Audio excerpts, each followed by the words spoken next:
We're going to read the most popular stories from around the world. Children's classic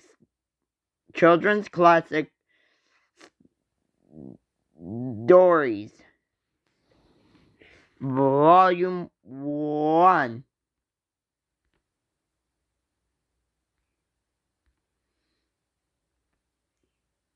Top-selling fiction.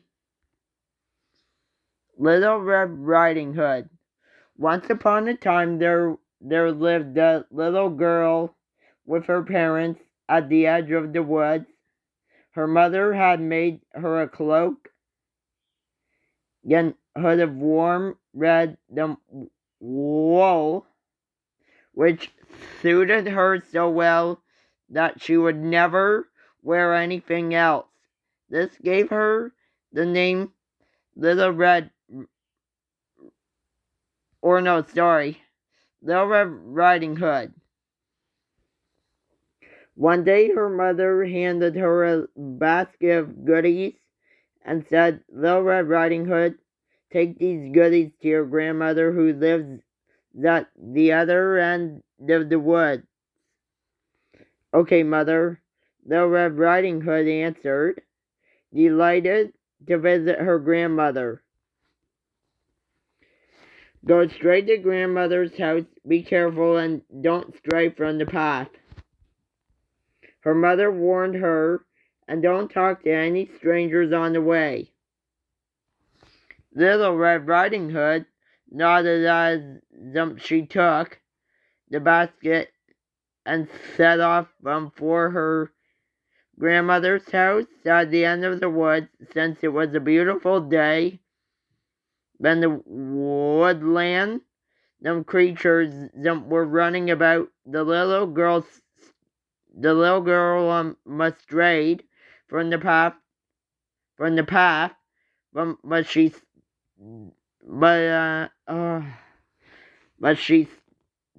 stopped on her way to pick up a bunch of flowers for her grandmother. Slowly, she wandered further away from the path, deeper into the trees.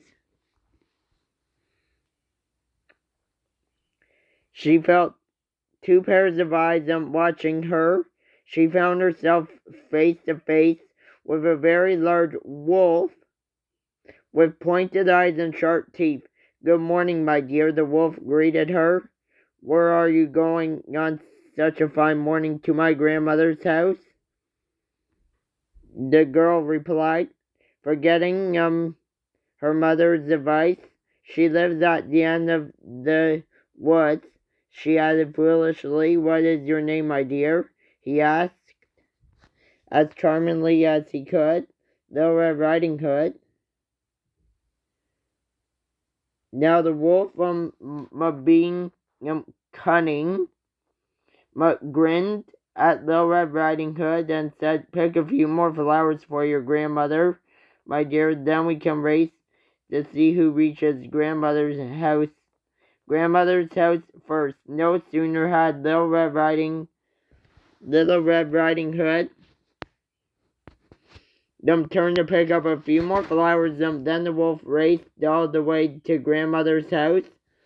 It was a little white hut just where the woods ended. He knocked on the door.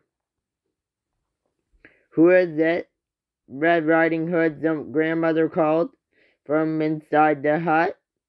"It's me, Little Red Riding Hood," the sly wolf called in the high-pitched voice. "Why do you sound so different, my dear?" asked grandmother as she opened the door.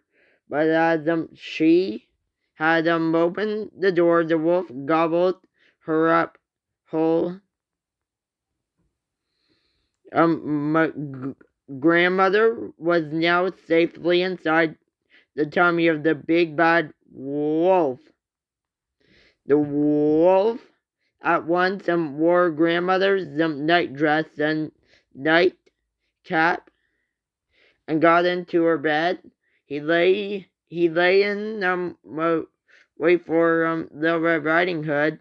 His mouth watered at the thought, but the thought of being able to eat her up as soon as well. Little Red Riding Hood arrived and soon knocked on the door. Little Red Riding Hood arrived soon and knocked on the door. Who is it? Called the wolf in his best grandmother-like voice. It's me, Little Red Riding Hood, grandmother. Little Red Riding Hood, call back. I have brought you some goodies from home. Come in, my dear, the wolf said. So Little Red Riding Hood pushed open the door and was quite alarmed, but to see her grandmother lying in bed. Grandmother, are you sick?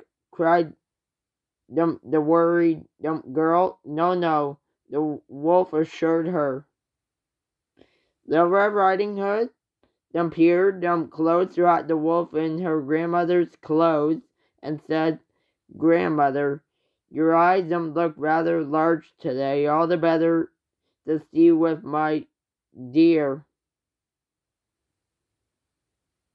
The wolf answered.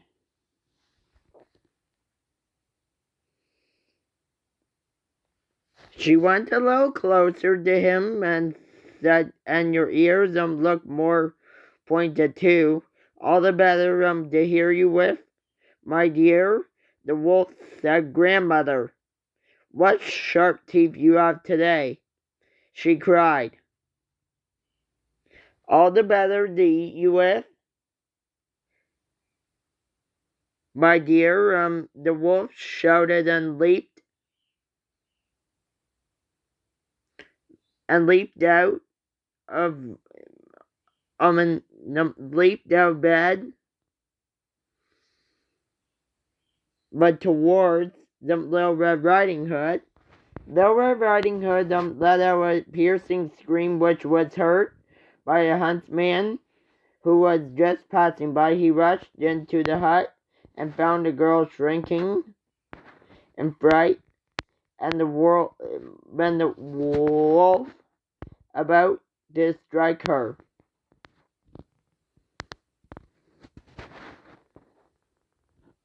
He at once hit the wolf with his sharp axe. The wolf's tummy sliced open, and out jumped grandmother. She was still alive, as in his hurry the wolf had eaten her whole. She was happy to see the Red Riding Hood. Thank you for saving us, they said to the huntsman, and invited him to join them to eat the goodies. How did the wolf know where your grandmother lives, Little Red Riding Hood? Asked the huntsman, when their evening of eating goodies was over. Because I spoke to a stranger, Little Red Riding Hood wailed. And mother told me not to speak to strangers. It is all right, he told her. Do not do it again. Come, I shall take you back home to your mother.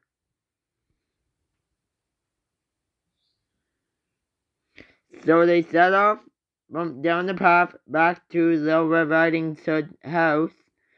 Little Red Riding Hood's house. The girl had learned her lesson and never spoke to strangers or strayed from the path never again.